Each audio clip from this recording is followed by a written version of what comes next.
Hey guys, it's Jacqie Crafty joining in with She's Crafty on her mini paper pad class. I'm on my final kit. And depending on how you did it, you'd be on your final kit too, possibly. And this is week 9 of the mini paper pad class, so that's exciting. For my last 2 weeks of layouts, I'm actually going to do another Simple Stories paper pad. I think I typically would get the 6x8 pad with Simple Stories just because of the collections with how they are. I would get it, but this one was the one that ironically came out at the beginning of 2020 called The Best Year Ever, because 2020 was not the best year ever. So I picked this one just because I just did fall and I had done other layouts, and so this one was very springy, summery, brighter colors. I just wanted to change it up a bit and use another one. And this one I haven't touched a lot, so I wanted to kind of dig into it. So that's why I grabbed this one. So I have the paper pad, I've got some ephemera packs, I've got the sticker book again, and then I actually have the puffy sticker titles as well. So, foam stickers. And then what I picked for my 2 background papers, I've had this in my stash forever, and I thought it just matched the color scheme of this paper pad so well. But this is just a Bella Wood Papers version 6.0. It's like a solid wood on the back, but it's this, and I really love this. So I think this is actually the one we're going to play with today. But then I also picked out this Maggie Holmes Chasing Dreams collection. This was paper delightful, and the back is this. So I think I'm saving this one for next week's layout. So, and I don't think I'm going to do any mixed media today. I don't think so. And I think I'm going to stay pretty true to the sketch. I have my little Craft die cutter and get my plates out that have been well used, and I'm not even someone who's used it a ton, but this is the one. Yeah. There's B, because I have a little hexagon plate. So I'm going to go ahead and actually follow the sketch pretty closely with all the hexagons. So yeah, let's get started on cutting. Oh yeah, and then I have these adorable photos of my niece. Oh, apparently all those are sticking to the bottom of that. Trying to sticking out her tongue. It was like her thing all of a sudden. And I figured they would just be nice pictures to trim down and be small as in the sketch. So let's get started. So I'm not going to show you me doing the die cutting. I'll show you a little bit of it, but I'm not going to show you the whole thing. But first I'm going to trim down my photos to pretty much as small as I can get them, which ends up being like 2.5 by 3 or something like that. Pretty small. There's a lot of just extra stuff, and they're kind of blurry. So keeping them kind of tight to the subject helps with the blurriness a little bit. Helps you be able to focus a little more on what you actually want to look at, which works great too because the photos in the sketch are very small as well. So I trim those down, and then I'm going to go ahead, and I decided like the main, that main square of paper, rectangle actually, is just going to be one of the 6x8 sheets that's pink, and that way I can kind of play off that pink a little bit. Because it's a girly layout. I got a little girl on my hands, and she's wearing a pink bib, and she's dressed in pink all the time. She's just so cute. So I just went ahead and grabbed some of the scraps that I had, and picked some random patterns that all either coordinated. I picked as many of them that had all the colors in it, and then I'm really focusing on the pink and kind of pops of yellow. So I showed you me cutting out a few of the hexagons, but I ended up cutting like 22 of them roughly, I think. And then this is where I decide, I'm not doing mixed media, but I decided because the background is kind of busy, it's all these strips of wood, I decided we needed to ink the edges. So I'm going to ink the edges of everything with picked raspberry. To just kind of accentuate that pink a little more and accentuate all the little layers and images and things. So you're going to see me ink the edges. Getting out my T-square to make sure this is actually straight, which is great, right? But yeah, going to ink all the edges. So I'm going to start inking all the hexagons really quick, and then I will glue them all down. And this video ends up being kind of long. I cut out me doing most of it just because, yeah, it's just repetitive over and over doing the same thing. And I had a couple of them. The patterns I wanted were on the side of the paper that had like an image or something else. So I'm fine with them hanging off the edge, and I purposely am making those ones to be the ones that hang off the edge so that I don't get the random rabbit ear or whatever it was like in my hexagon or on my layout. So I'm gluing all those down. Figuring out where I want them to go. And they move a little bit after, like, I place them down and then I start gluing. They do move a little, not too much. They relatively stay the same, but maybe just shift, like, over or up, or just so it looks like they flow a little bit better. But I really, really like this. I'm kind of sad I didn't do some more of some of the patterns. Like, I did one hexagon only of the plaid, because that was one that the plaid's actually on the side of this. I think I talked about this in the other Simple Stories one. I like their stuff. It drives me nuts though that they're definitely focusing on their 6x8 flip books, which is good, but it's sometimes hard because, like, for example, sheets in this paper pad they're like 6x8, and it's like made to literally just take out and shove in a book. And so a lot of times there's like images or like pictures or something like doing, it's not just a pattern paper, if that makes sense. It's almost like an oversized 3x4 card, except for like the icon or image and saying or whatever they have, it just takes over the whole thing. So I didn't have a lot of space because the plaid was on an image like that. So I didn't get a lot of the one plaid. So I only got the one that's like at the top of the photo. And then, the dark blue pattern. I wish I would have done a couple more of the dark blue pattern, but I really wanted to focus on the pink, and the bright colors. So I didn't really anchor it too much with some dark colors, but it would have been nice to have, because I have the dark blue floral pattern kind of on the bottom left. It would have been nice to have like one over on the right, just to balance it a little bit more. But overall, I'm happy with it. I am happy with it. All right, and so here I'm going to start gluing down everything.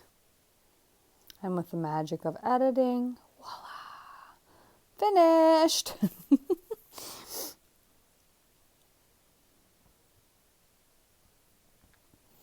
All right, now I'm going to trim off all the excess, all the overhang. And I could have used some of them, I guess, to put other places, but I think the amount I had was a good balance, and I didn't really want to mess with it.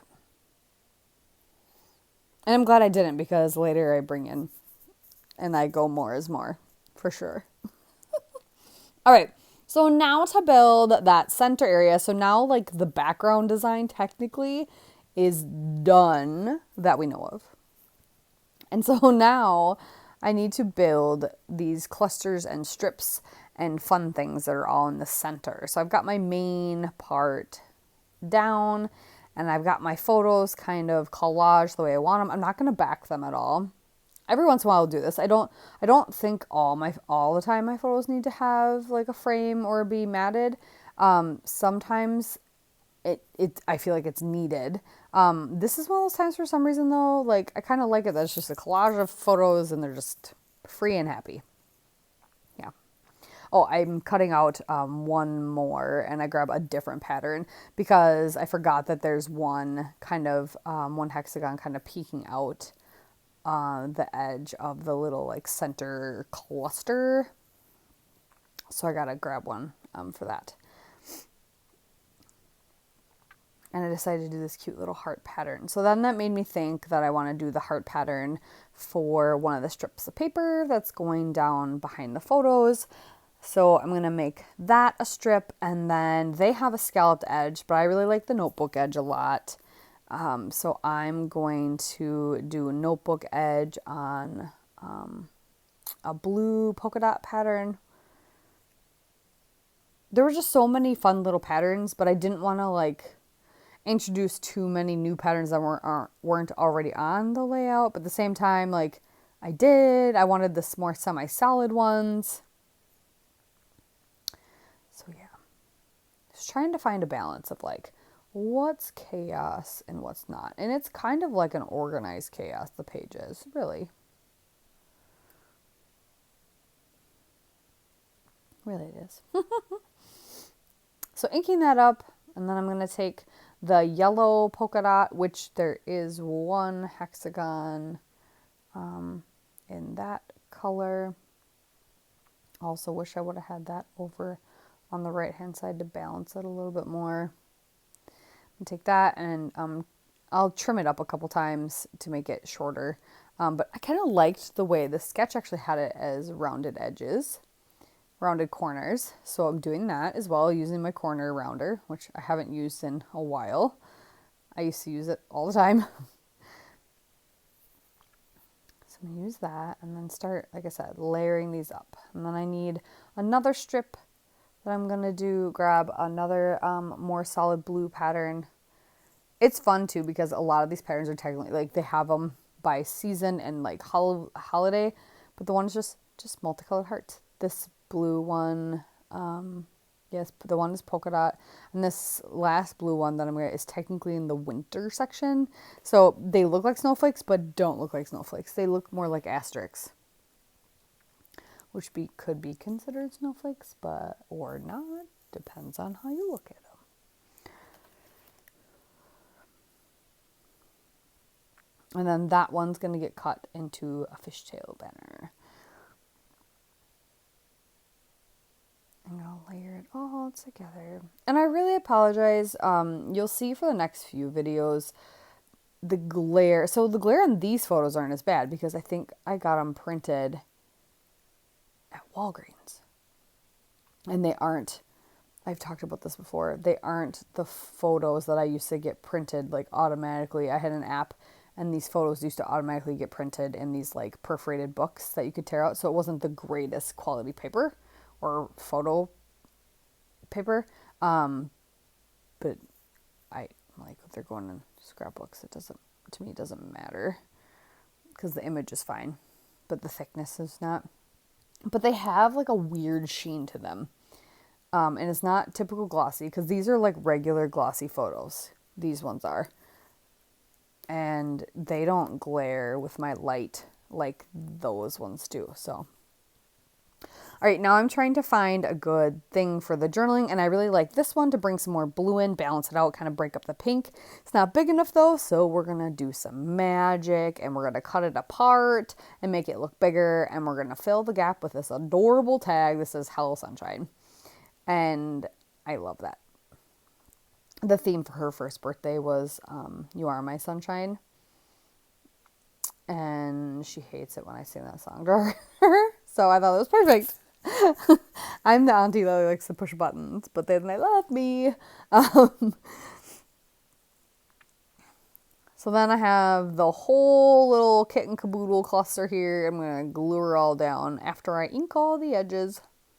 I was like, oh man, did I not ink the edges of the tag? No, I did. They just didn't get super inky, which is fine. I kind of like it that it's not a consistent inky. It's hit or miss. My puffy letters though on here are like peeling. That's weird. Okay. I'm sorry. Now what are we doing?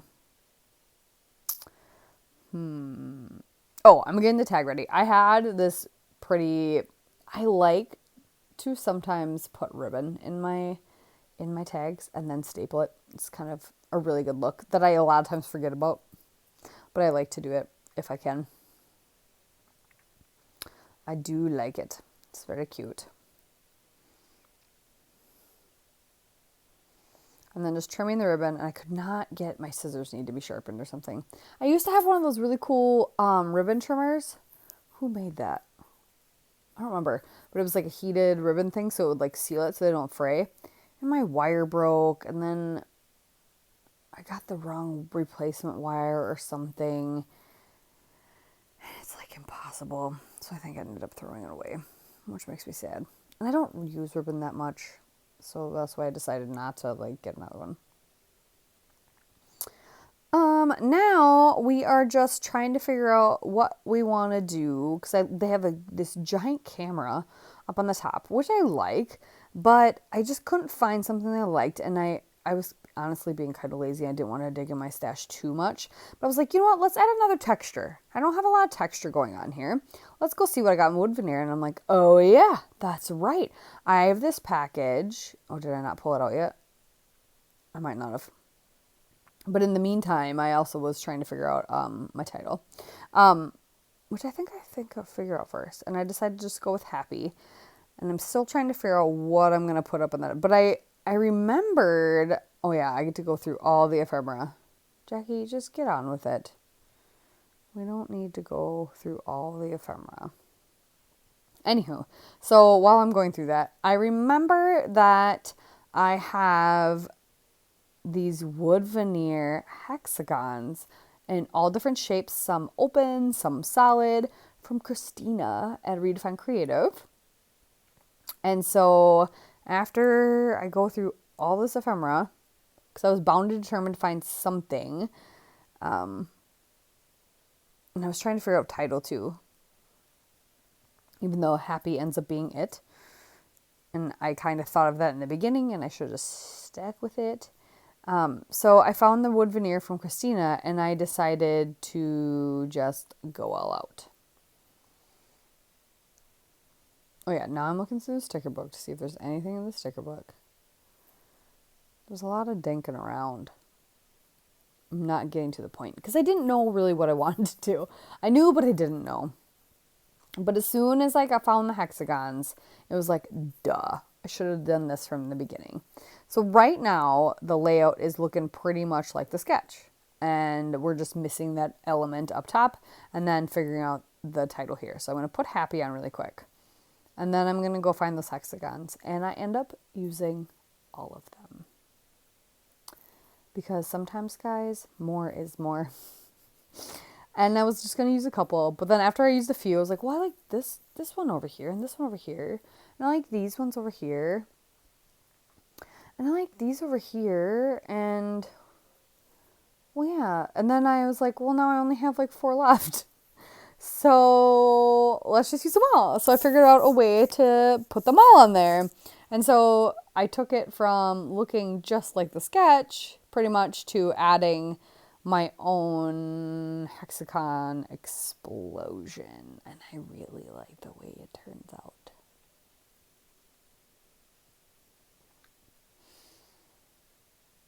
I don't know if they are still in the shop. If they aren't, I'm sure she's going to do a restock, because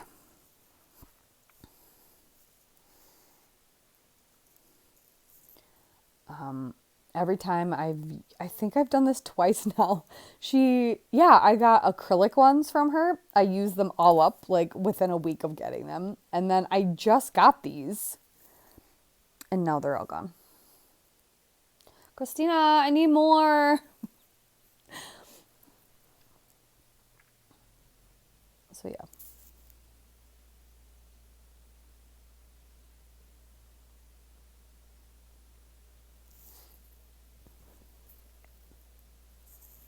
So this is where I'm deciding, I only have so many left. Might as well just do them all, right? So I'm going to edit out me then gluing them all down and fussing with them. Because I just kind of played around with them for a while until they were sitting where I liked the way they sat. And then I finally got there. And yeah. So, and then I was showing you, I was like, and they're all gone. The package, it's empty. They're all gone. Used them all. I go find one little puffy heart to put down in the cluster that's like right next to the photos. But other than that, that is it, you guys. So thank you again for watching. I hope you enjoyed this. Remember, more is more in a lot of cases. And use up all the things, right? So we will see you next week for the last week of the mini paper pad sketches. Or maybe a paper pad class, I should say. Thanks again for you guys. Bye.